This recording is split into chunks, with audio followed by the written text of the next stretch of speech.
Good afternoon, everyone. I'm your host, Raj Bajaj. Welcome you all to AIOC 2021 virtual conference. Welcoming our doctors, Dr. Leela Mohan. I'll request you to please take over the session, inviting our first speaker. Thank you, ma'am. Thank you, Mr. Raj. Thank you. Shall I share my screen? Yes, ma'am. Okay. I think that now there is no need to share the screen. Just a minute. Okay. Good afternoon, a warm good afternoon to all of you. Actually, this is not the right time. Post-lunch time is not the ideal time for a topic of asthenopia. Asthenopia or eye strain is a very common complaint with which a patient approaches the comprehensive ophthalmologist or any ophthalmic subspecialist for that matter. Headache, blurring of vision, pain around the eyes, burning sensation in the eyes, sore or tired eyes, difficulty in keeping your eyes open, sleepiness, poor concentration, all after a long working period of focusing at a particular point is all considered as features of asthenopia. The patient may come back unsatisfied after you give a pair of glasses as well. There are a lot of subtle issues to be looked into when prescribing glasses. So other than prescribing glasses, there are accommodative issues which may contribute, especially in children, convergence related problems in the presbyopic age group. Muscle imbalance can also produce eye strain. So we have a faculty with rich experience in these cases to talk about the various aspects of asthenopia and how to manage them. So we have a small change in the order of the talk. Instead of refraction, to starting with refraction, we go to Dr. Lakshmi, consultant pediatric ophthalmologist, associate professor, Malabar Medical College, Calicut, who will be talking on asthenopia produced by accommodation and Vergennes dysfunctions. Over to you, Dr. Lakshmi. Thank you, madam, for those nice words. I'll start sharing my screen. I hope I'm audible. Yes. Are my slides visible? I've made it full screen now. Yeah, is it visible? Okay, continue, Lakshmi. Yes. Going on nicely. Yes. So a very good afternoon.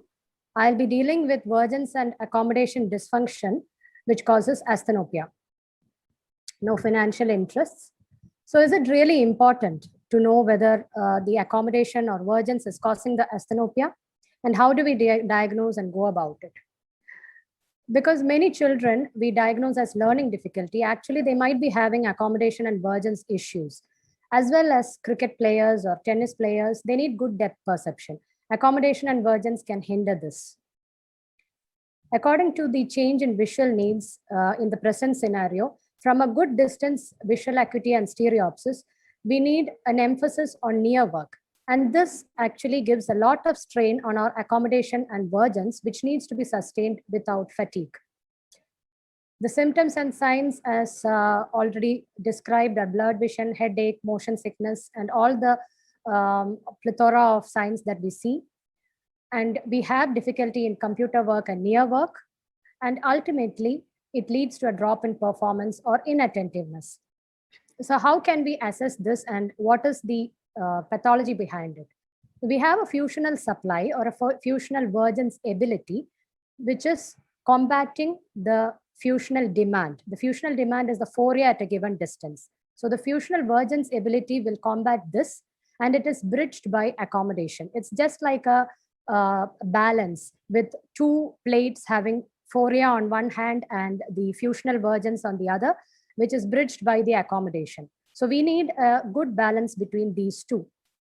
So how do we diagnose this? Are there any diagnostic dilemmas? First and foremost, we need to do a full plus refraction with binocular balance, and we have to measure the phorias, how much it is. The next step would be measuring the Vergennes, and the last would be measuring the accommodative convergence. We have different techniques to measure phorias, but we usually use the prism bar method. Modified Thornton method is another one. We have von Graffe method. All these are read from charts. We can use this if we need more standardization. So how do we calculate how much of Virgin's ability is needed to combat this phoria? So we need at least twice the fusional Virgins to get combat the phoria. So phoria into 2 will give you the fusional Virgins which is needed. So this is called Sheard's criterion.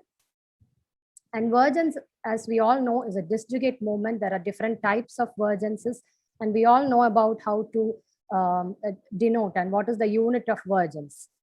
We check Virgins mainly in 3 forms.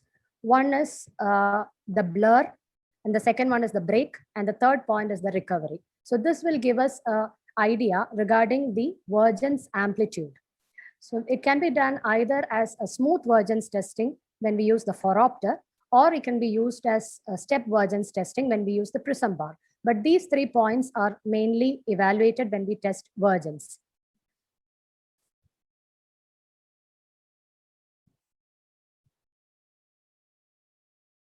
Sorry for that. There is a little bit problem with my.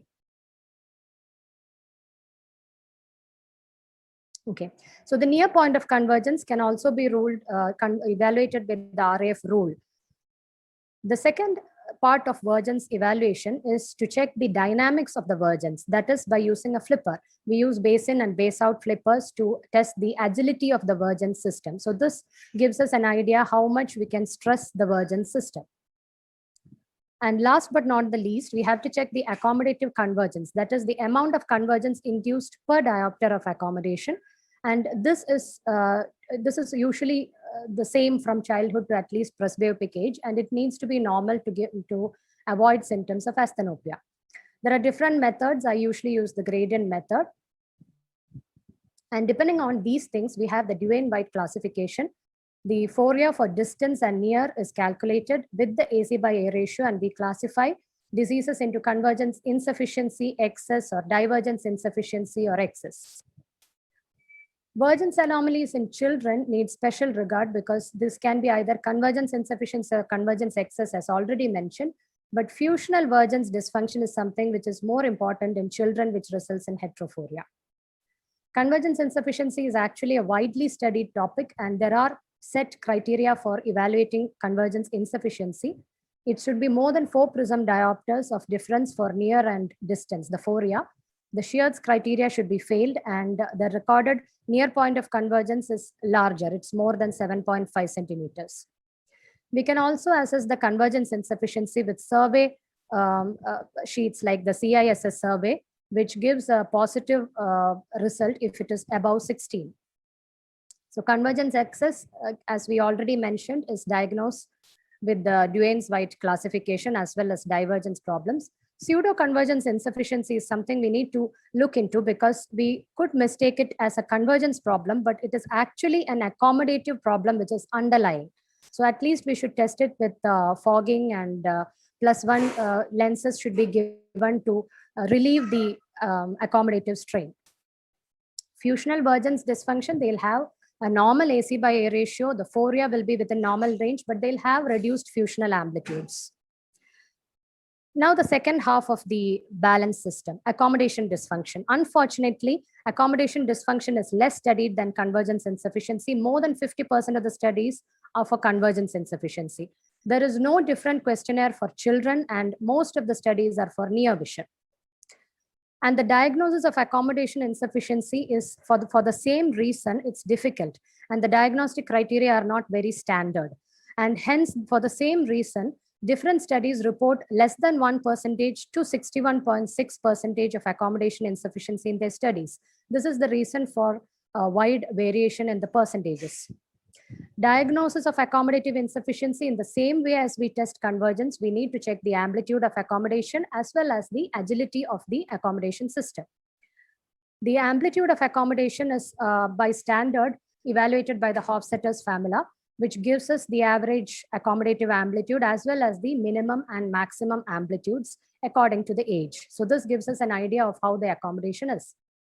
Monocular estimation method and not retinoscopy are other techniques. So accommodative response usually shows a lag of 0.4, but if it is more than 0.75, it diagnoses accommodative insufficiency. And accommodative facility is tested using flippers in the same way as convergence. Only thing is we use plus and minus flippers. Computer assisted techniques are there. This is an edge, gives us an edge over the standard evaluation because you can clearly demarcate between vergence and accommodation anomalies. We have Indian normative data for accommodation and vergence because most of them are foreign data.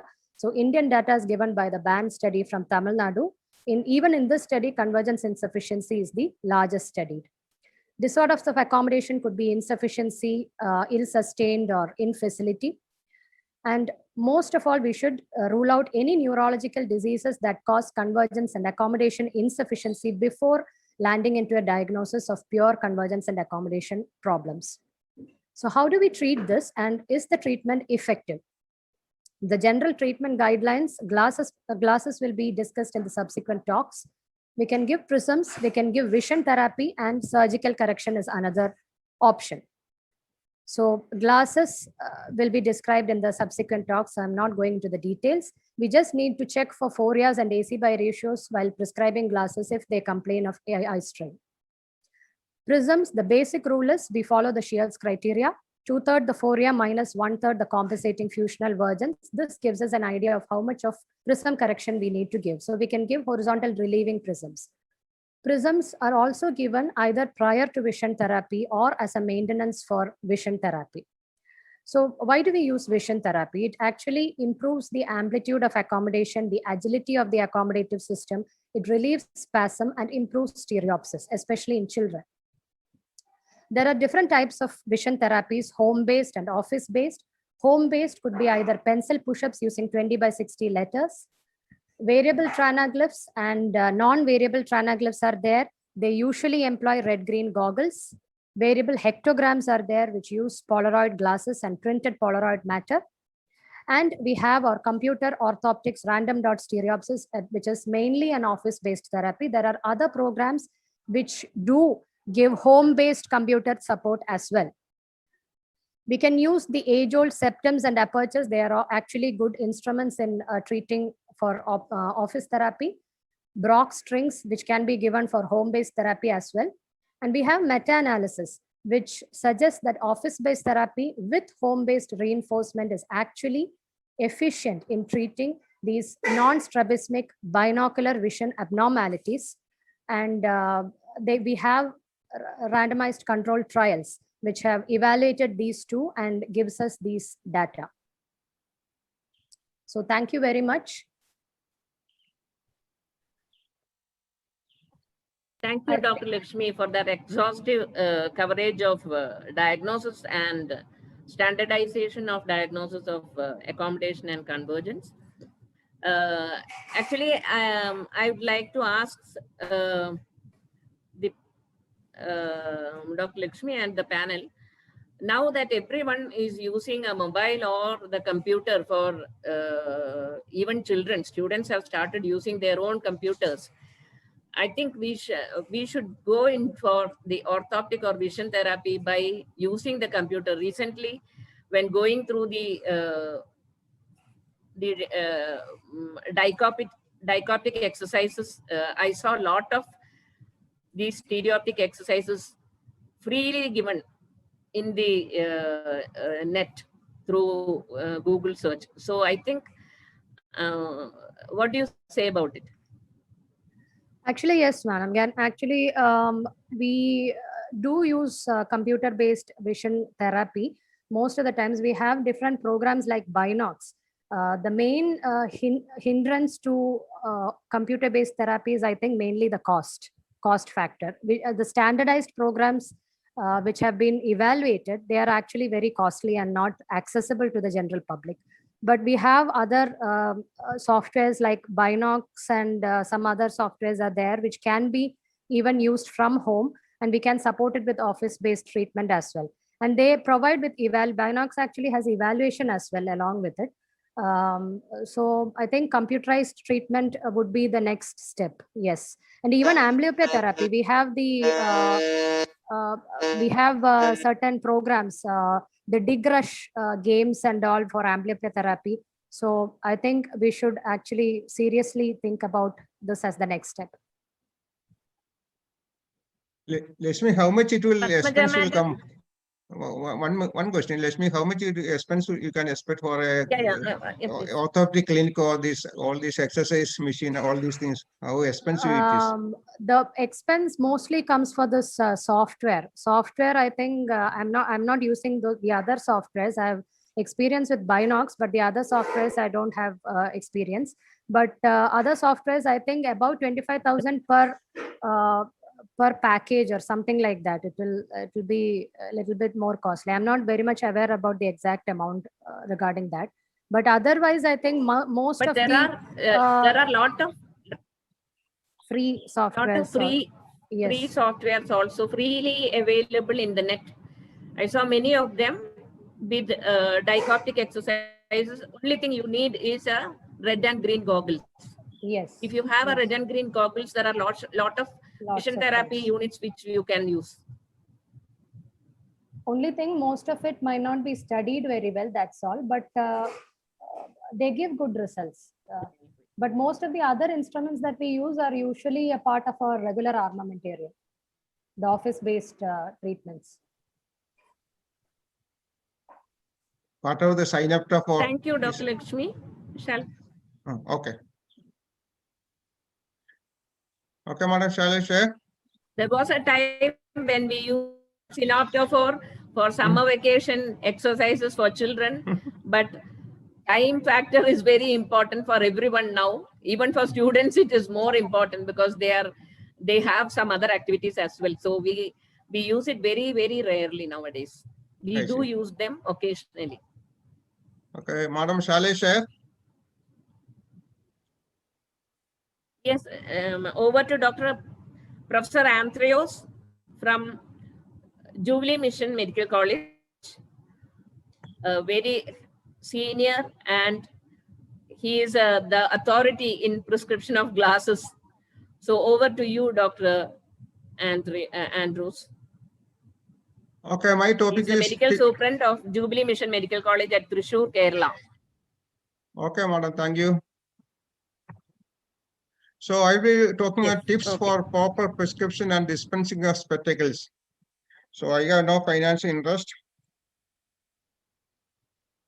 So Einstein is already explained it is asthenopia. It is fatigue of the eye. So I am not going to the details. Already Laila madam already talked. So most important causes accommodation and convergence that Dr. Lakshmi is already covered. Then uncorrected refractory arrays, and finally muscular imbalance that Dr. Laila will be talking. So I will be mainly concentrating on the uncorrected refractory arrays and presbyopia. So what are the causes for refractory arrays? So if you have small to moderate refractory arrays usually cause asthenopia. Large refractory arrays patient cannot compensate. So they will adjust for monocularity and finally lead to amblyopia. So what are the management? Management is mainly you have to have a correct spectacle. So you have to correct with a spectacle. In children, of course, you should do a objective refraction with a cyclopedia and followed by a subjective refraction. Properly selected fitted frame and lens with a spectacle should be given. Improperly fitted spectacle will lead to spectacle indolence and eye strain. So I will go to some tips for fine tuning and of subjective refraction and prescription of the glasses. So the question is, after retinoscopy and IR, whether to prescribe, if you have decided to prescribe, how much you have to prescribe, that's a question. So always aim to give the comfortable vision rather than an accurate vision.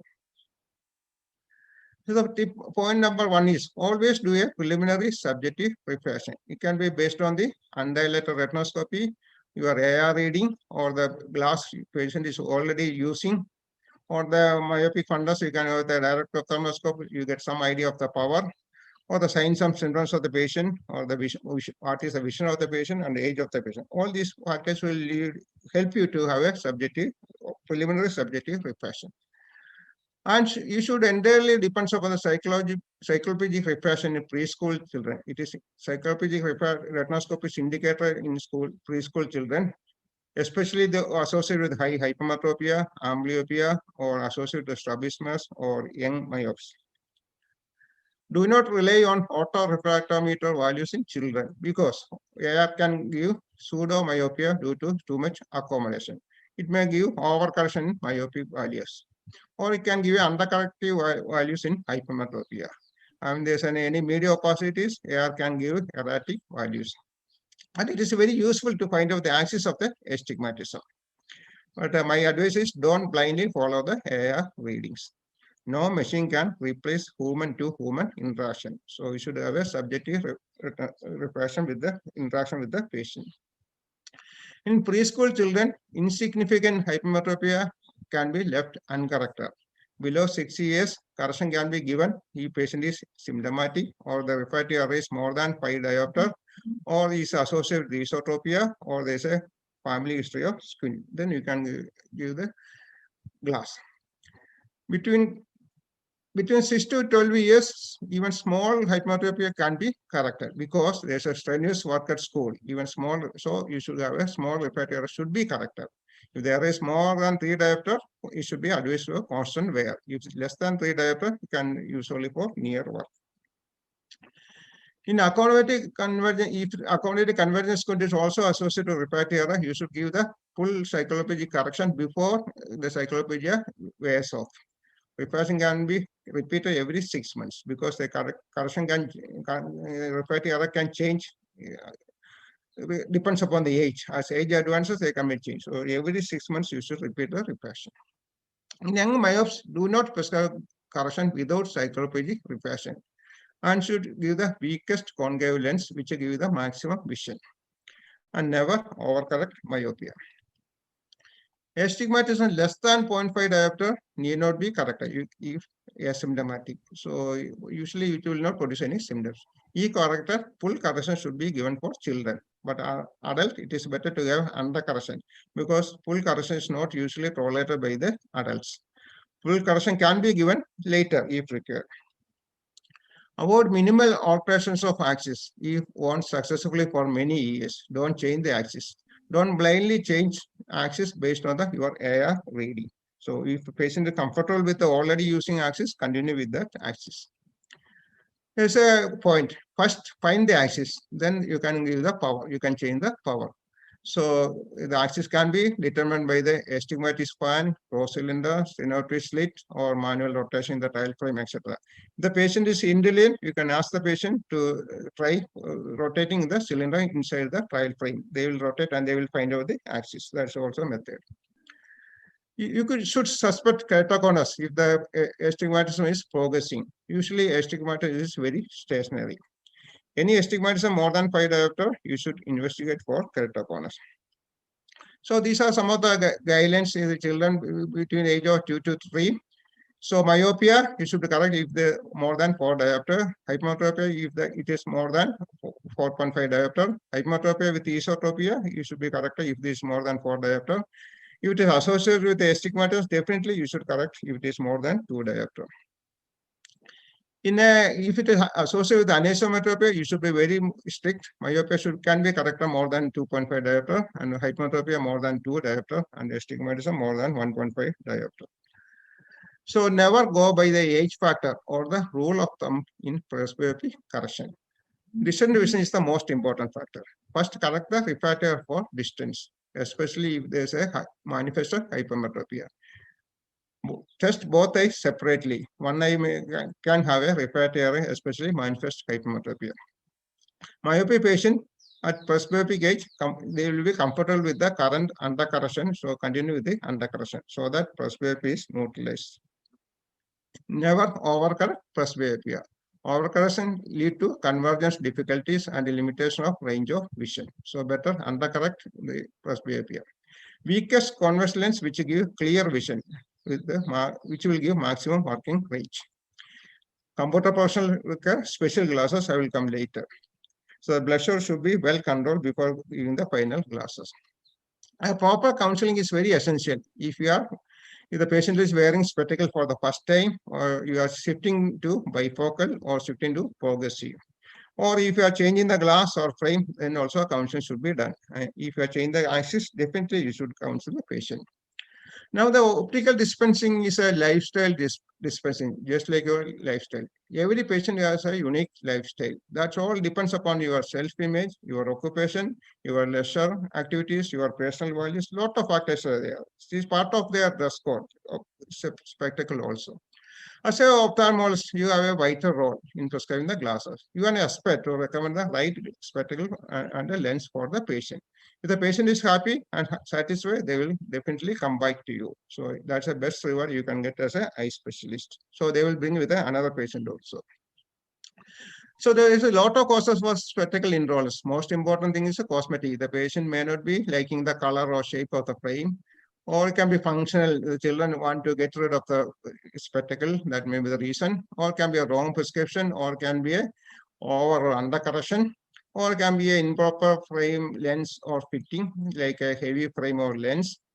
And near vision correction may be too high or too low. That may leading by diplopia.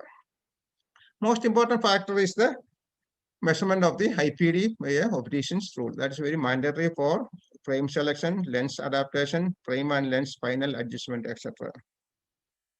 So frame must be comfortable and lens should be perpendicular to the visual axis, and the bridge size should be between 18 to 26 millimeter, and the tilt of the frame should be between 10 to 15 degree downwards. So there's a lot of lens varieties. It can be single vision for distant vision. It can be cryptop with the upper part is round, that is a cryptop bifocal, or D bifocal at the upper flat surface. And trifocal and executive is now going out of market. Now people are fond of multifocal or progressive glasses. The problem with the bifocal is that the intermediate area will not be seen. Only distance and near will be seen. If it is a progressive glass, intermediate area also will be seen. There's a problem with the gem phenomena with the bifocal, especially with the round top, and it is less with the flat or D bifocal and executive glasses. The progressive glass, the problem is that the optical center should become the center of the pupil.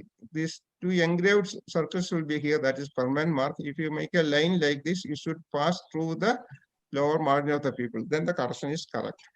The problem with the progressive is that there's a more area for distance and near and a very narrow area for intermediate area. And these blue zones, patient will have glaring of the vision.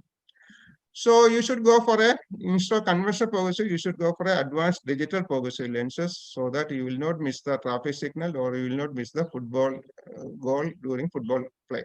So of course, advanced digital progressive is little more expensive.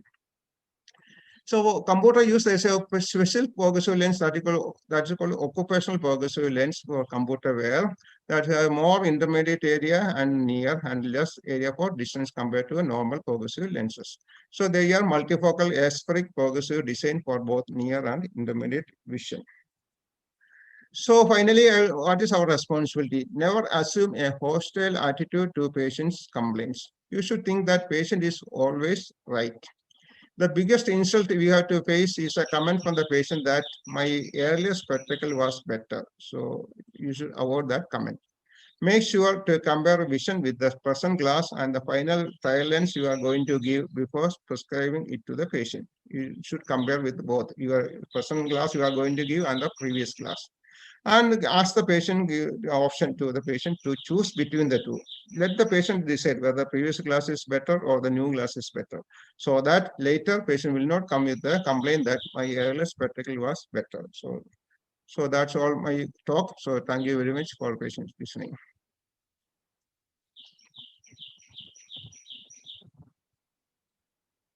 Thank you, Dr. Anthony, for that wonderful exhaustive coverage of tips for prescribing glasses. We'll take the questions at the end of the session. Let us go to the next talk by Professor Raju. He was the department medical college department, and now the head of the department of the Malabar Medical College at Calicut. He has a vast experience, and over to Dr. Raju for the next talk. And start sharing.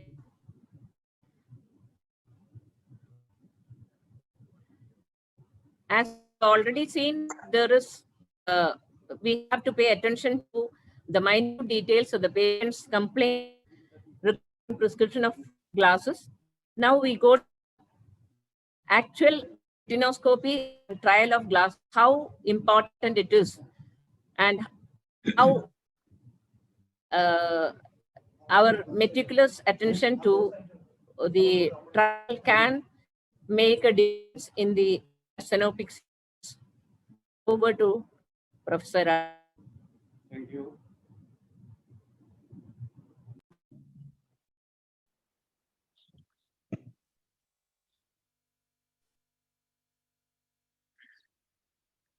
Dr. Laila, there's some problem with your sound. I think this net connectivity.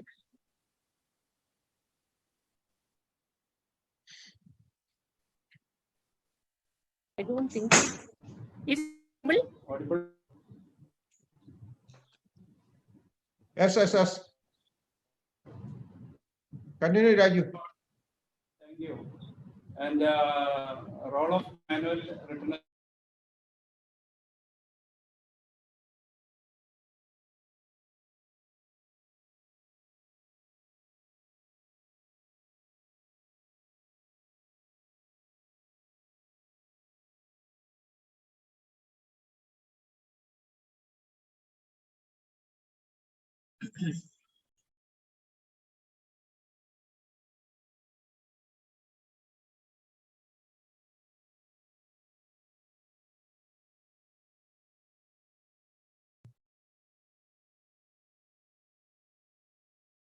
screen can be seen.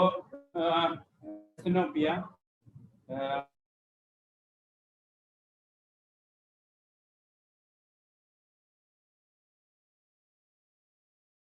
Sorry, doctor. Can you please unmute yourself?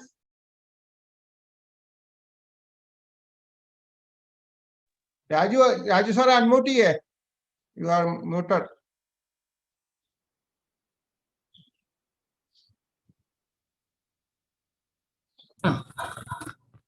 Is it okay now? Yeah. Yes, So eye sir. strain with a weak eye, an eye condition that manifests through non-specific symptoms such as fatigue, pain in and around the eye, blurred vision, headache, and occasional diplopia. And it's not changing. Next slide.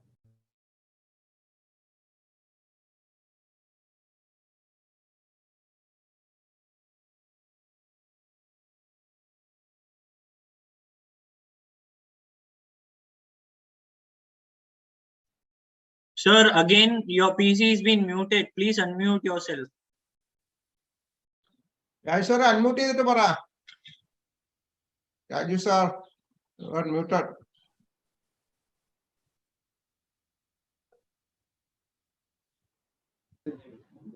Can you hear? Raju sir, you are muted.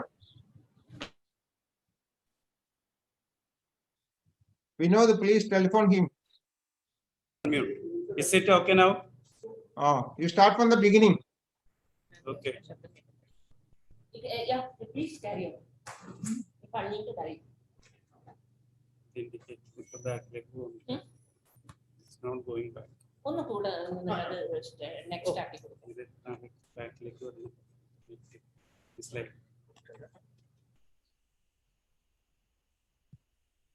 Internet connection satisfied ഇതിൽ കാണിക്കും.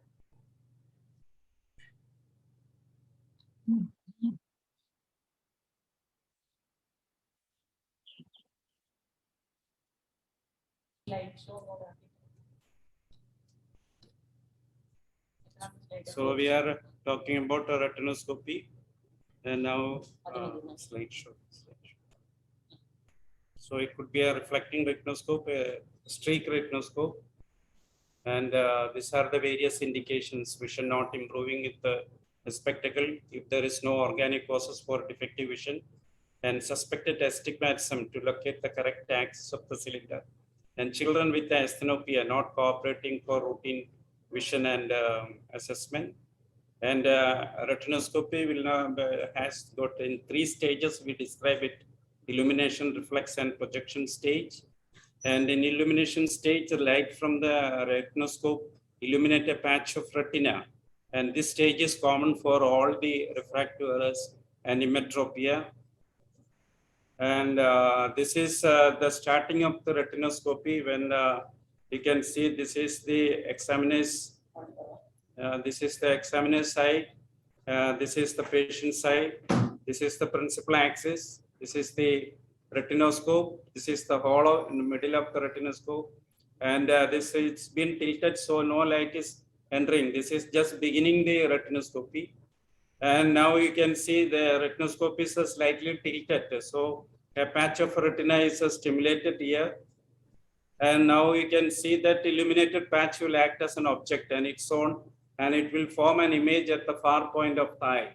So image is formed at the infinity, and that is called reflex stage. So you can see that determined ray, which is coming from the upper part of the peak. It is crossing the principal axis and reaching on the retinoscope. And now this it has to be projected onto the retina of the observer. The image has to be shadow. At that stage, we will be able to see the shadow at the pupillary area, and we will get a width moment in emmetropia. So you can see that determined ray is crossing the principal axis and reaching at the edge of the retinoscope and reaching at the retina of the examiner. At this stage, you will be able to see a shadow at the pupillary area. And the next is a reflex and projection stage in hypermetropia, and a virtual image is formed behind the subject eye, and we will get a width moment. Here you can see that the image is formed behind this is subject patient, and this is the image which is seen behind the patient's eye. And now reflex and projection in myopia less than 1.5, image is formed behind the observer. And in this case also we'll get a width moment. And you can see that the image is here only, here the image is formed, and other optics, everything is almost the same. And it is crossing the principal axis and reaches in the retina of the observer. And reflex and projection stage, myopia of greater than 1 point, image is formed between the observer and the subject. In that case, so we will get an against moment. Here the optics is slightly different, and it is not crossing the principal axis, and image is formed between the patient and the observer. So we will get a width moment. So these are the various requirements for doing a dark room original source of light, reflecting retinoscope, trial frame, trial lenses. And this is a reflecting retinoscope. And this is a different trial lenses of different power, which has to be immediately used, selected and used. Mydriatics, it is not always necessary, but if you want, you can use mydriatics also. And advantages of mydriatics, accommodation is paralyzed. Macular refraction can be estimated and useful in children and suspected high hypermetropia. And disadvantages, it is pathological eye. Periphery of the pupil may have a refraction different from the center, then give glaucoma, economic disadvantage. And how to start? Patient at 2/3 meter, and we have to start the retinoscopy. And if you are seeing no shadow, it could be a high refractive error or a medial opacity, media opacity. And in high refractive error, we have to start with the retinoscopy in a high power, either concave or convex, and then we have to fix which one will be suitable for the each patient. And if a shadow is seen, and we have to see whether it is a with or against movement, and then speed of the shadow, meridian of the shadow also has to be observed. And we'll get a with movement in myopia less than 1.5, minus 1.5 diopter, emmetropia and hypermetropia. And this is a movement, shadow is moving in the pupillary area in vertical direction. And this is how a shadow is moving in the horizontal direction. And against movement, you get in myopia greater than 1.5 diopter. And if it is with the movement, we have to use a convex lens, and against movement, you have to use a concave lens. And approaching the neutralization, the speed of the shadow increase and shadow becomes smaller in size. And neutralization point, pupil filled with light and totally dark. Impossible to say movement is with or against. And this is the appearance once you reach the neutralization point. At that point, we can stop the retinoscopy. And this is how we verify whether we are in the correct point by bending forward or leaning back. There will be slight variation in the movement of the shadow, or you can add 0.5 diameter addition of what is required, or deletion can be tried. Then this is how we record the retinoscopic readings accurately, vertical and horizontal or oblique axis. And some practical points are positive aberration, negative aberration, and scissor shadow. This is what you get in positive aberration, where a dark light is seen in the center and a periphery rim there is white, and it is not due to refractive error. It is due to some defect on the cornea, and we have to refer the patient for the corneal problem. Or it could be a negative refraction, a negative aberration. White is seen in the center and dark at the periphery. And this is a scissor shadow, and optics is, this is the optics of scissor shadow. Irregular refraction from the different part of the cornea. And you can use a streak retinoscope, and streak is a self-luminous. A light source is incorporated, and intensity and type of light beam can be controlled. And this is streak. And the method is the same as that of reflecting retinoscope. And you can see a band inside the pupil and another one outside the pupil. And this is how it does move, that is with the movement, with the one which is outside and inside are moving. And this is how it does moves against movement. Then you have to use lenses of appropriate power to arrest the movement. And this is how it neutralization point. And this is how the appearance if the streak is not in axis. And finally, after getting that recording, we record the vertical and horizontal axis, and we have to do a trial lens subjective correction, which Dr. Andrews has been elaborately explained that power axis, everything has been explained. And we have to use cross lens also, Jackson cross lens. And retinoscopy can accurately locate the axis and power of the refractive error, especially in children, for effective management of asthenopia. Thank you.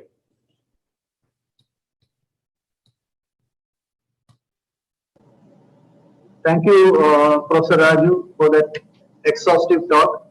Now, let me invite Dr. Laila Mohan to give her next talk. She's our chief instructor, and she'll be speaking on demystifying decompensated microtropia. Over to Dr. Laila.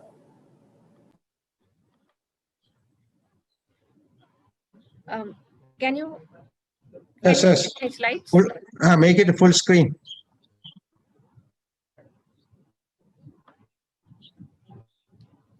Can you see my slides? Okay.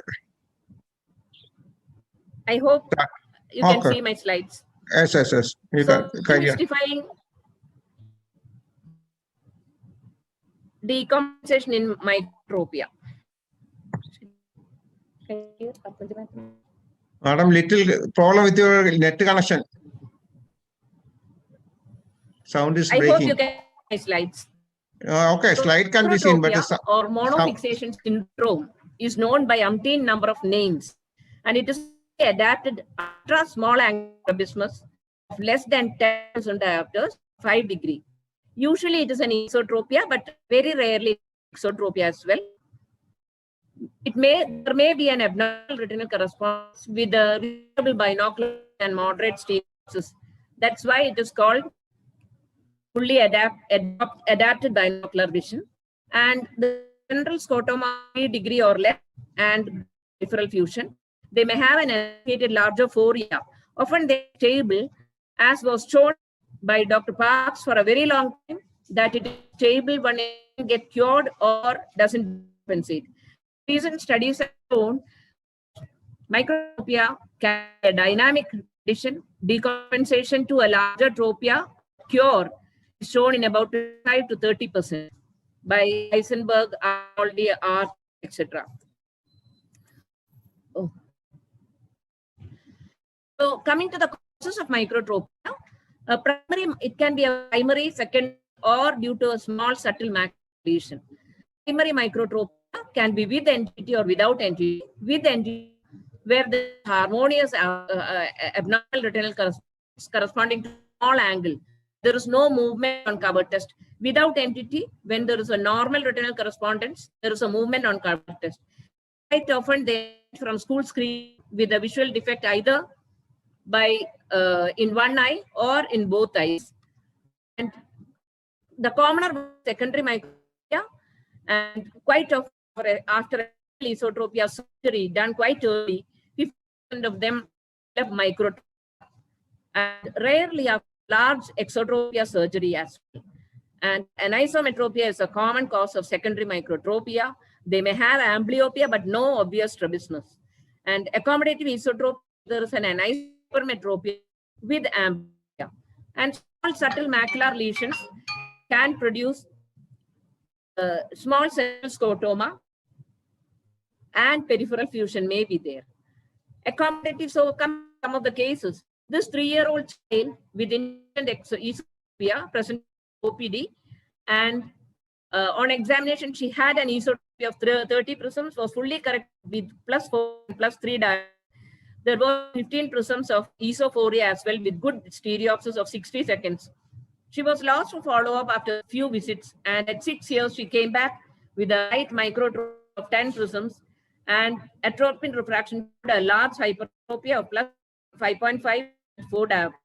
There was an suppression with 400 stereopsis had deteriorated, and vision was increased to 6 partial and 6.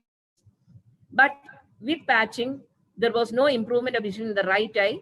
And after a year, the esotropia increased to 25. That is, it became partially accommodated esotropia, and we had to do surgery for this. So this is the corrected accommodative esotropia. So anisometropia is a cause of microtropia. Binocularity in accommodative esotropia has been shown, extensively studied by Dr. Edward Wilson et al. Has shown that they achieve orthophoria only if treated early, that is before 4 to 6 months of onset of squinting, or they go for microtropia or strabismus. This case is an essential esotropia. The child was completely aligned, almost completely aligned by 2 years. Infantile esotropic child had a microesotropia within 8 prisms, which is a good result compared to the studies. And after 2 years, the esotropia deteriorated to 25 prisms. He had a hypermetropia of +2 diopter. With correction of hypermetropia, the esotropia reduced to microesotropia, and he is being followed up. In older children, they may present with a diplopia and asthenopia as well when they are compensating. So all children with infantile esotropia have to be followed up postoperatively to look for decompensation. Many essential esotropes already have a mild or moderate hypermetropia even before surgery. And 50% of children postoperatively are found to develop an accommodative component due to hypermetropia after 2 years. And they may develop a deterioration of esotropia.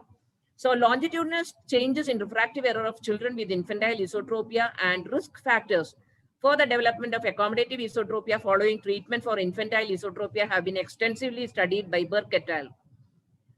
So the other situation is anisometropia. A 6-year-old child was sent from school screening with a visual acuity of 612 and 636.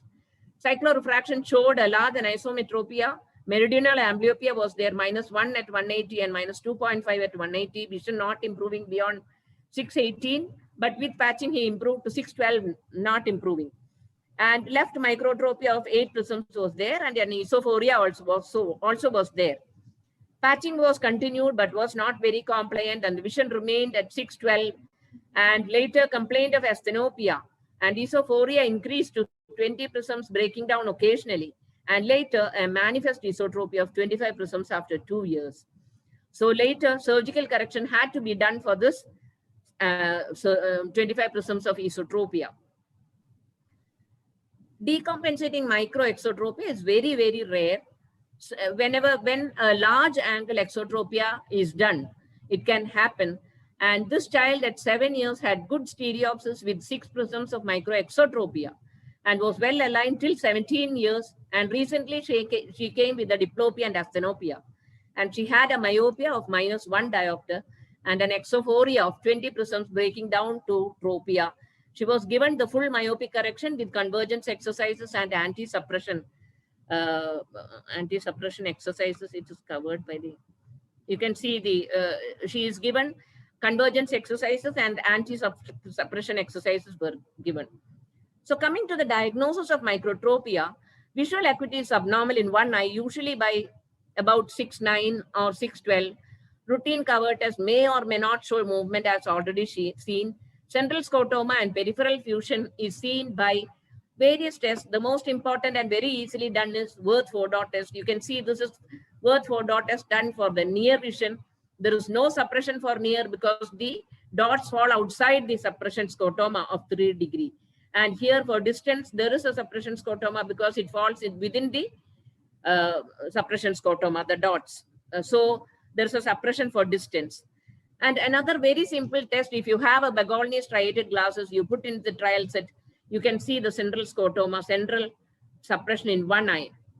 That is very easy to detect. And this is a 4-prism base out test, which is very commonly said. If you place the 4-prism base out in the normal fixing eye, the other eye, observe the other eye for the small subtle movement which version and vergence can be seen. I hope you can appreciate this small subtle movement going out and coming in with the prism. So a positive test is when there is no movement.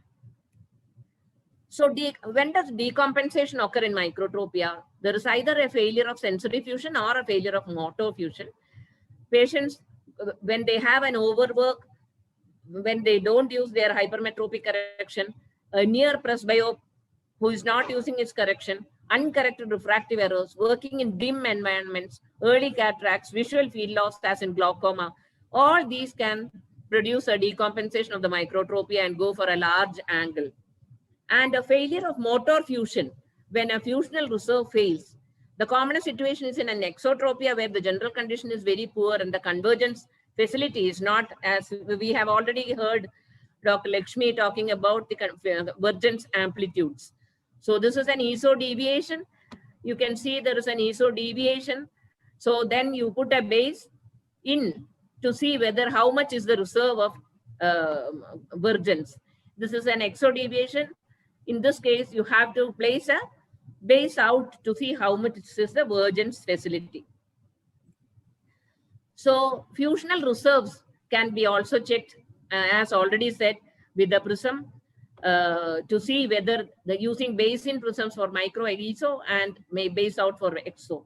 And also you can look at the speed of recovery. In this child, there is a fast recovery. So you know that there is good reserve. So decompensation to a slow deterioration of the angle of the strabismus, asthenopic symptoms may be there.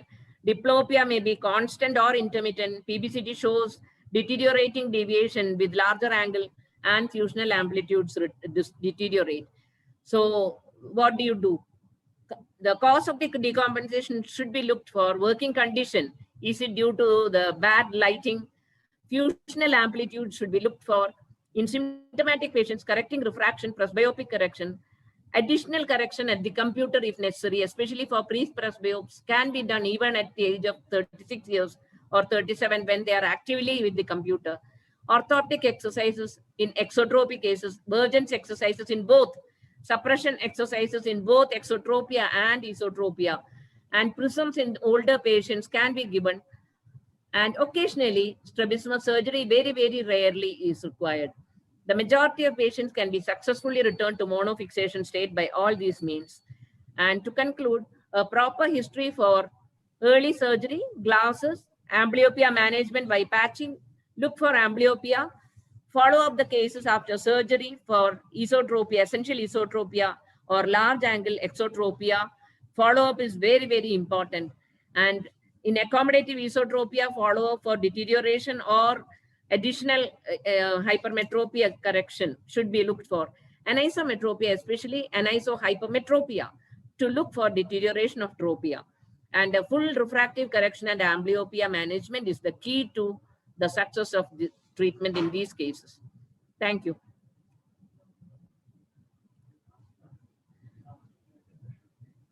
So I'll stop sharing.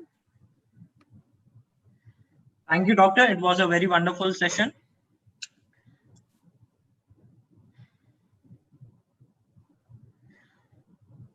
So over to Dr.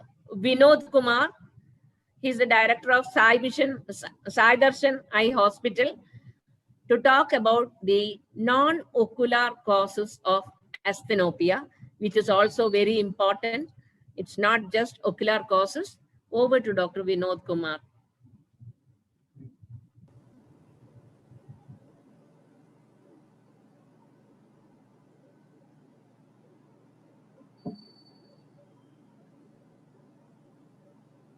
Am I audible?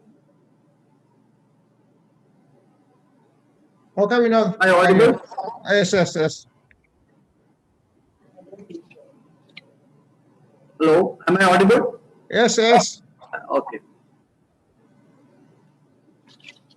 So good afternoon to all. The ocular causes of asthenopia has been dealt with by my previous speakers in detail.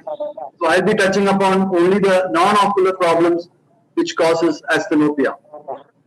So when an individual develops a feeling of eye strain, usually they consult an ophthalmologist first.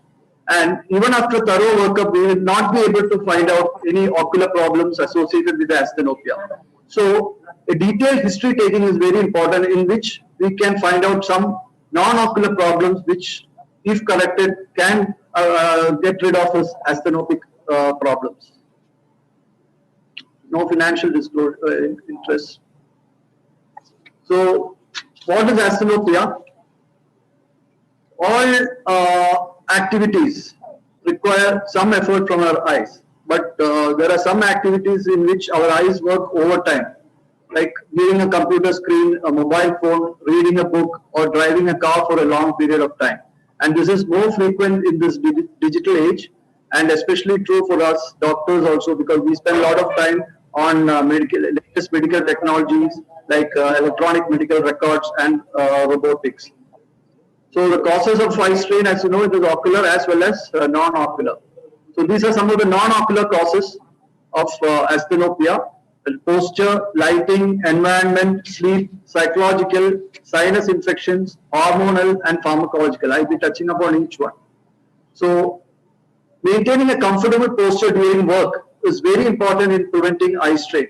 Again, the most important for computer professionals, drivers, and medical personnel working long hours on microscopes, etc. These studies show that incorrect posture lead to an increased blood flow in the trapezius muscle and orbicularis ocular muscle. So this increased blood flow causes increased blinking of the eyes, which in turn lead to increased forward bending of the head. And this forward bending leads to eye strain. Also, the heart rate also seems to be increased when you use computer for long hours, and not while not so in a case of rest. So when you bend forward towards the computer screens, an increased work speed is also seen. That also shows that there is a stress response. So what is the correct posture for computer users? The correct posture is the back should be straight, the feet planted flat on the ground, and the arms stuck to on both sides, the elbows at an angle of 100 to 110 degrees. The head should be elevated and the chin up, and the top of the screen, the monitor's top, should be at the level of our eyebrow. And the keyboard should be placed right in front, and the monitor, if possible, can be tilted 10 to 15 degrees backwards so that the line of sight falls perpendicular to the surface of the monitor. So the next part is lighting. It's always a problem to have a ideal lighting in any situation. So a proper lighting of work area always reduces or even eliminates asthenopia. Sunshine is a natural mood brightener in homes, but in an office, sunshine streaming through windows directly behind or in front of the computer creates contrast problems, shadows, and glare. So the remedy for this is to adjust the amount and direction of outdoor light in the office by closing the blinds and shades, and also so it should match the natural illumination, and place the computer monitor such as to prevent natural light from bouncing off the screen.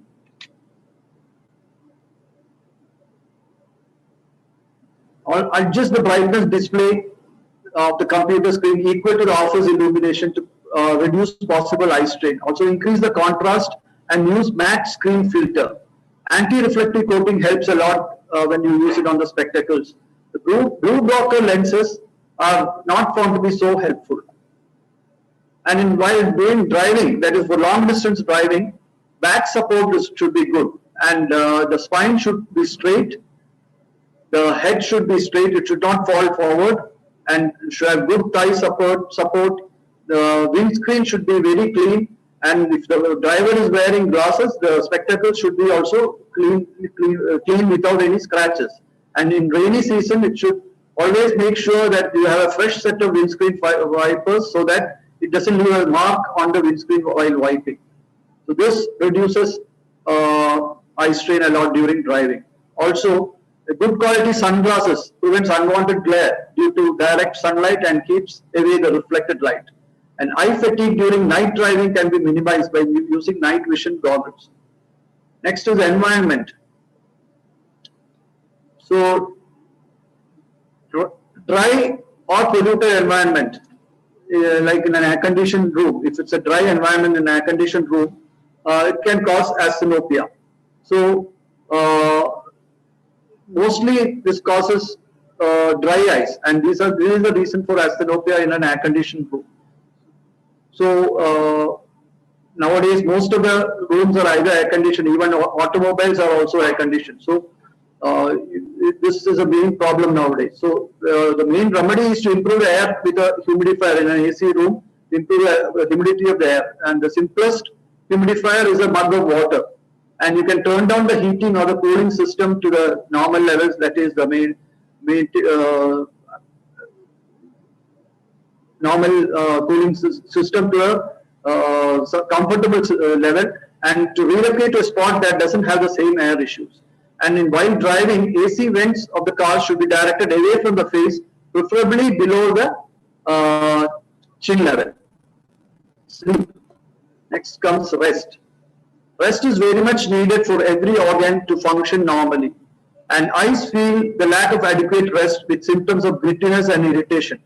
Taking adequate breaks while working on computer is very important, and the 20-20 rule for computer professionals can be utilized. That is the 20 minutes, if you see the monitor, 20 seconds you have to look far off and beyond 20 feet and blink 20 times. Also, while long drives, make sure to take a break and stretch the body and walk around a bit to increase the blood circulation. For the psychological factors, anxiety results in a high adrenaline level, and this high level of adrenaline causes difficulty in focusing and gives blurred images, and which can lead to eye strain. Even job-related stress can lead to eye strain. So yoga and meditation are very effective in dealing with such perks. Then coming to hormonal, pregnancy has a lot of hormonal effects, and these can cause dry eyes, changes in refraction due to changes in corneal refractive index, or even changes in accommodation of the crystalline lens. Other causes, as explained earlier, are increased adrenaline also. Hormonal causes increased adrenaline, with, causing difficulty in focusing. So, headaches and eye pain are common in individuals working on computers, and most of them, if refractive errors are ruled out, could be due to sinus infections. Sinus infections can cause a pressure symptom around the eyes, and this can cause eye pain towards the evening.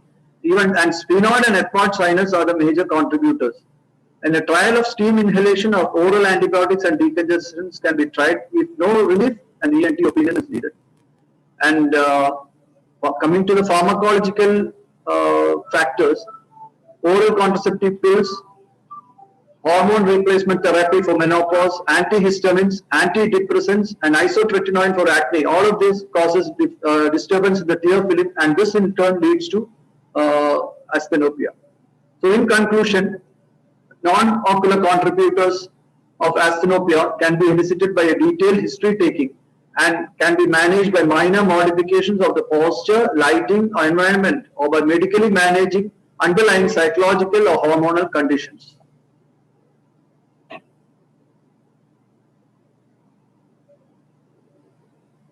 These are my references.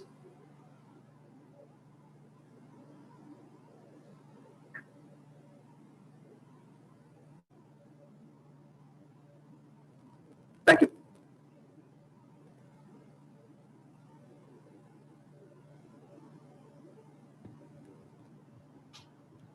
Thank you, Dr. Vinod, Thank you, Dr. for that wonderful, Wonderful. varied AD conditions which conditions can produce which can produce other than conditions. And I saw yoga. I saw yoga. Now that we have just finished our National Yoga Day, I saw a reference, yoga for asthenopia, probably. Yes. Now we go over to Professor Padmaja Krishnan. She was the head of the Department of Ophthalmology in Calicut Medical College, and now at Medical College, MES Medical College, Perindalmanna. And she is going to talk about COVID-19 related or the COVID-19 era induced asthenopic symptoms due to various possible causes. Over to Professor Padmaja Krishnan for Madam. Over to you, Madam, for sharing the screen.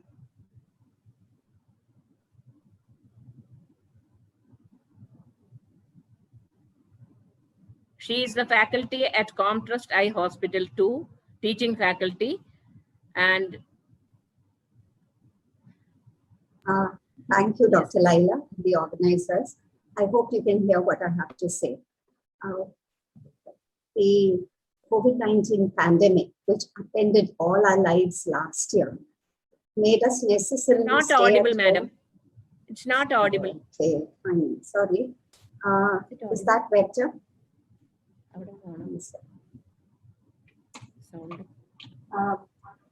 Yes. Can you hear me now? Hello. Yes, ma'am, Can you're you hear audible. me? Yes, madam. Yes, now yes. Oh, well, Laila said it was not audible.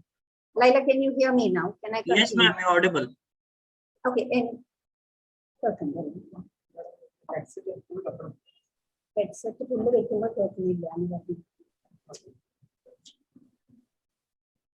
Now it is okay, madam.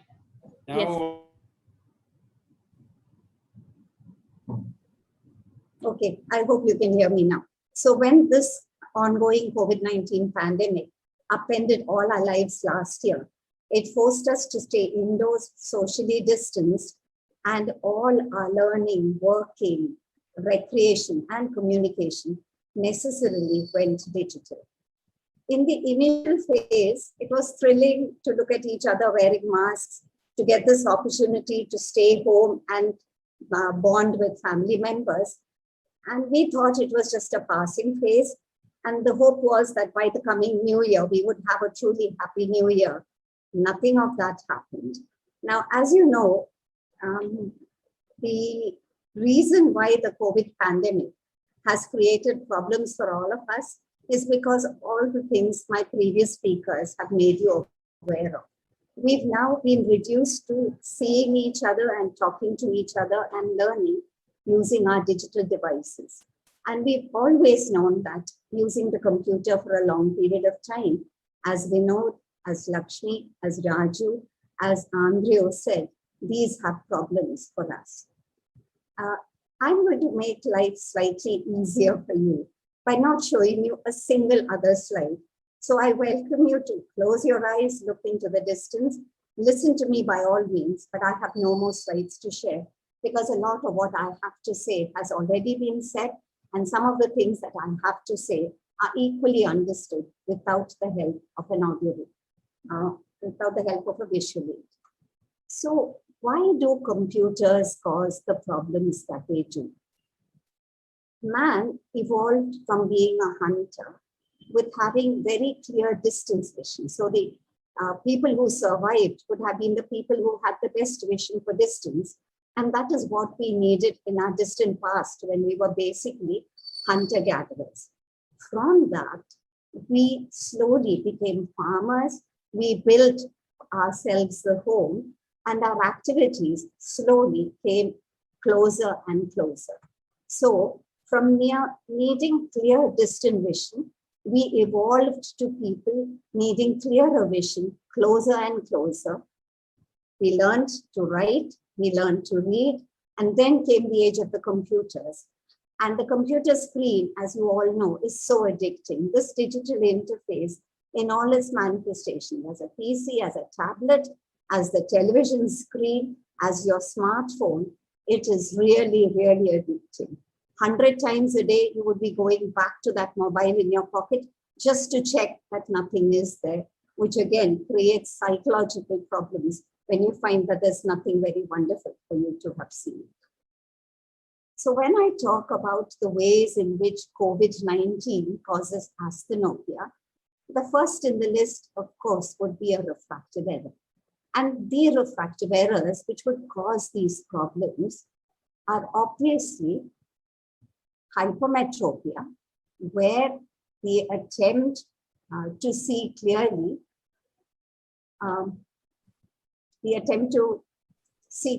causes you to accommodate more than you should. And astigmatism, where nothing is clear, neither distance nor near. And of course, if you're becoming presbyopic, there again, you've lost accommodation and you're working at distances which are closer than infinity. So what happened when we needed to shift our focus from far to near? We needed to accommodate, to change the power of our lenses. We also needed to move both our eyes. Till then, we had to use, if you were looking in the distance, your eyes moved in the same direction. Both eyes went to the right, to the left, went up, went down. But when it came to seeing for distances closer than far, one eye had to move to the right, the other had to move to the left. And this ability, which is the last we developed in our evolution, is the one that we are likely to lose also first. So this again is common. People who have been using their convergence for long periods of time, like before an exam, end up with eye strain because of convergence problems. So when I think of all the ways in which Laila told you, I'm going to say about all the ways in which the COVID-19 epidemic has caused asthenia. Well, the thing that the COVID-19 epidemic did was to keep us indoors, was to make us necessarily dependent on our digital devices, and was to aggravate and perpetuate what we've always known, the computer vision syndrome. So the computer vision syndrome is because of the way the computer screen differs from what we are used to usually, a page. The computer screen is fixed. It's in the same place. So you have to stay focused, looking in the same direction. If I was reading a paper or a book, I would shift the book, I would turn the page. None of this is needed when I'm facing a device. So like Vinod said, that means you sit in the same posture, you develop pains in your head, in your neck and your back. The other problems are obviously, I said, like Raju and Andreo said, if you have uncorrected refractive errors, and I think it was Andreas who said, if you have a large refractive error, or if you have myopia, you can do nothing in the world to improve your distant vision in a myope. So you just give up. You just may bring your horizon closer. And as I've known time and again, you assume that the horizon is where you are seeing. I've known my daughter, first corrected for myopia, looked up how front door and say, Mom, I just that white thing I've always seen is a flower. So myopes with associated convergence insufficiency could have problems, but otherwise it's the hypermetropes, the smaller degrees where I can accommodate to overcome, where I have the accommodative reserve to overcome, or the small degree of astigmatism where I try to bring either one of those focal lines onto my retina or the circle of least diffusion using my accommodation again that causes problems. The last, of course, is what Lakshmi was talking about, the relationships between accommodation and convergence. Now, not only do these have to be matched, but I need, on the computer screen, I need more of stereo acuity than I would need if I were reading a paper. This is because the screen is at one distance, my keyboard is another distance. And if I'm a data entry operator, I might have paper on my desk, which is still at another distance, which means that very quickly I have to shift my focus, change the accommodation, change the convergence, and I need good stereopsis and binocular vision if I have to perceive the depth, the changes, how far away things are from me.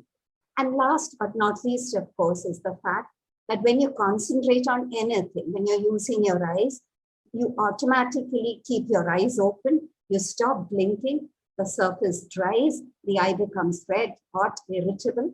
And in an attempt to overcome this, the main lacrimal gland produces a lot of tears, so that in a condition of scarcity, you seemingly have plentiful tears. So the asthenopia that we are dealing with, of course, I must say one more thing.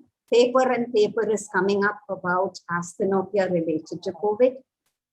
When I asked my granddaughter, who's in the 12th now, she said, oh no, I have no problem. Probably because many of our children are so used to being on their digital devices for longer than we like. But I still believe that in a classroom where you're not allowed your digital device, the interaction with your peers, the interaction with your teacher, and looking further away than just your notebook would all help. But I know the children of today sit up late into the night using their digital screens. So asthenopia, I'm sure, is a problem. And I'm sure that when I ask somebody, they'll always tell me, yes, I do have a problem. But if I tell them in that case, stop using your device, like I tried telling my granddaughter, she says, oh, no, it's not such a big deal at all. I can manage very well. The last, of course, is whether looking at a closer distance and accommodating is going to end up with an increase in the number of myopes that we see. Again, there are papers, but like everything with COVID-19, where we are learning more and more, I think the time to evaluate the effects of COVID-19 on the eye will definitely have to wait a couple of years before we actually analyze the data we have, before we read the papers that are published and come to a final consensus on how this pandemic has altered our lives.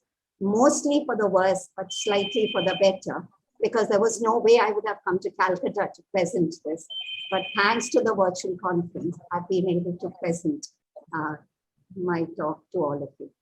Thank you very much. That's all I have to say. Thank you, Padmaja Madam, for that wonderful talk. In these difficult times, all of us have asthenopia symptoms some time or the other. So let's have a discussion now. Any questions?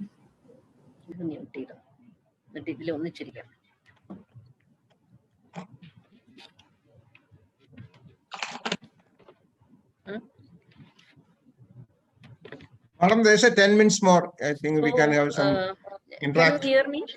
Yes. There is a question for Dr. Raju. Can you hear me? I think all of you can unmute now. All of you can unmute.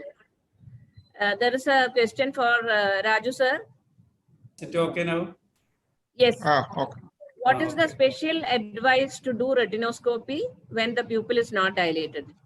The thing is that retinoscopy we should try to do retinoscopy with mydriasis, especially very strong mydriatics in children of less than 10 years of age. The reason is that their accommodation will be very, very, very strong.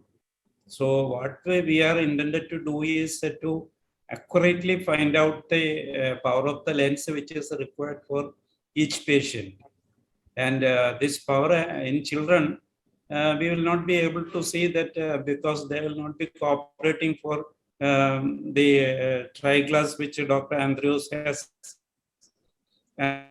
has explained very well. And in that case, we have to depend upon retinoscopic reading alone. So accommodation has to be completely paralyzed in case of children. But in adults, if their accommodation is also, we do retinoscopy, but the values are not fully guaranteed as that of the which we are doing retinoscopy under pupil dilatation. That is the one which is better to have dilated retinoscopy if a patient can afford that 1 or 2 days he will be having defective vision. And if a children, it has to be, we have to preferably do it in vacation time so that they will not get, they will not lose the days.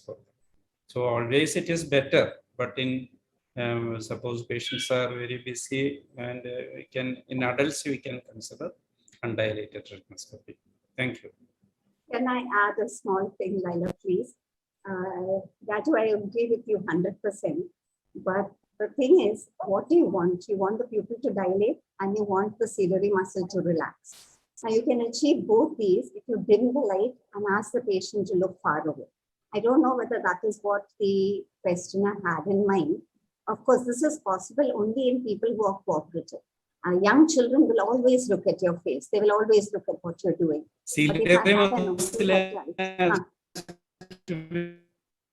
I would dim the room light. Paralyzed in children. Otherwise, the ciliary tone itself is. Madam, your sound is breaking. Or is it for everybody or for me? I think when the COVID lockdown started, and in the initial I think March, April, May of 2020, or even into June, July, when the online classes started, we had seen some of the patients coming with diplopia. Many patients coming with diplopia. I think they've got used to this online classes, and nowadays it is not so much as we saw about 7 to 8 months ago. I don't know what is the general opinion, Dr. Vinod, Dr. Andrews, Raj sir. Probably they may be accustomed to that.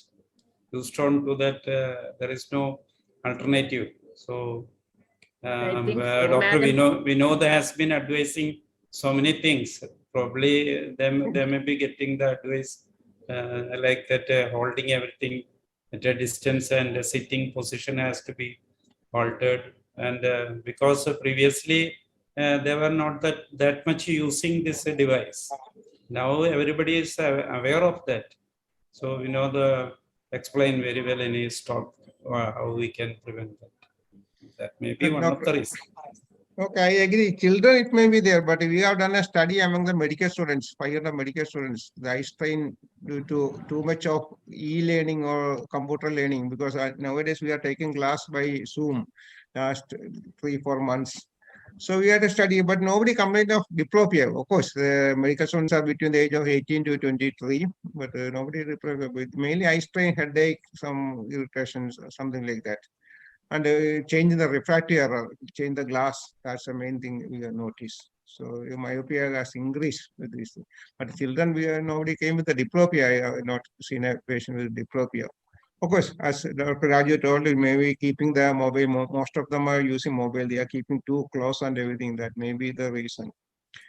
But anyway, I have a question to Dr. Raju. You said this cycloplegia. You have to do this refraction retinoscopy with the dilatation. Which you prefer, age-wise or something? Nowadays, the tendency is mainly using cyclomed. Nobody want to use atropine or homotropic. What is your advice? But my advice is a little bit old, and you should use atropine eye ointment twice, 3 times daily for 2 days, so that there will be complete cycloplegia. And this is being done for once in a life. Because they are not been repeated. And But the so we'll get a correct reading of power which is required. But the Of problem course, is that we can alteration can be acceptable. and whatever is acceptable. cyclopentolate, because nowadays, because of COVID and everything, Zoom online class and everything, you atropine is put, then they miss the class for 1 month. They because will mobile- miss it. It has to be done in vacation only. Classroom it is okay, but with the mobile they cannot see the near object. So When you use cyclopentolate also, it is possible, but the only thing may not be. In blue-eyed patients, it's very, even a very mild cycloplegic is enough. But in the dark brown eyes, it is, it's not as easily effective as we see in books. yeah, but we are not blue eyed. Okay, in India it is not blue eye, so we are all brown. So there's a have some question. There's a question to Dr. Laila. What microtropia is? Microtropia. What age or what time you advise for surgery? Is any role of surgery in microtropia? So there is, for microtropia, since it is an adapted binocular condition where there is a small amount of amblyopia, but peripheral fusion is very good. The only time they are detected sometimes is when they go for a pilot screening, recruitment as a pilot or something like that, when they are detected, because they don't have the strabismus as such. That is why it is quite often missed, and they are sent either from school screening or from after rejected by the recruitment people. That is when they come to us. That's why it's important during the school screening time, the amblyopia can be recovered if patching is done. So that is the importance of microtropia. Only if it is deteriorating to a large angle, as we have seen in these conditions where they have been operated for other conditions, essential esotropia, accommodative esotropia not fully corrected, and anisometropia not fully corrected. All these things are the conditions which produce progression and deterioration of microtropia to a large tropia, and then we do surgery. Otherwise, there is no role for surgery at all. There are many people who come to me saying that they feel sleepy when they drive their cars for a few hours and even during daytime. And most of them have some refractive error, and once you correct that refractive error, that sleepiness is gone and they can drive this thing. So I think that's one of the asthenopic symptoms that when you drive a car, you feel sleepy. That's a refractive error may be the cause of that.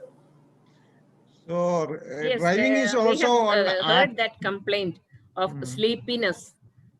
I don't know whether it is related to asthenopia, but we do see patients coming with feeling sleepy. Is it due to the eye? Because systemic conditions also can produce sleepiness. So no, it is Long, not the. you know, the long drive. This is about the long drive because constantly we are being exposed and the eyes remain open. The blinking everything is getting reduced. No, So not that only that, also- not only that, they might have some refractive error for distance, and most of them they will not use the glass. They will use the glass only for reading purpose. Reading There will be purpose. some power for distance also. So there is a special glass is now available for driving, progressive glass for driving with the anti-glare coating plus anti-fogging coating. So we have to use that special glass. Even so, then the main problem with the AC car is when you come out, there's a fogging will be there. So you can prevent that also. It's anti-fogging coating also. So ARC coating with the anti-fogging coating is available nowadays. Now it's a Polaroid glass is also available. So progressive Polaroid glass with the anti-glare coating plus anti-fogging coating. Then that will be perfect. So that will look after the near as well as distance. All these eye strain can be reduced. So that is available. Of course, is it it is very expensive. expensive, this Polaroid glass? Yes, sir, maybe within 20,000 minimum. But if you can buy a Benz car or Innova, then you can buy a glass also.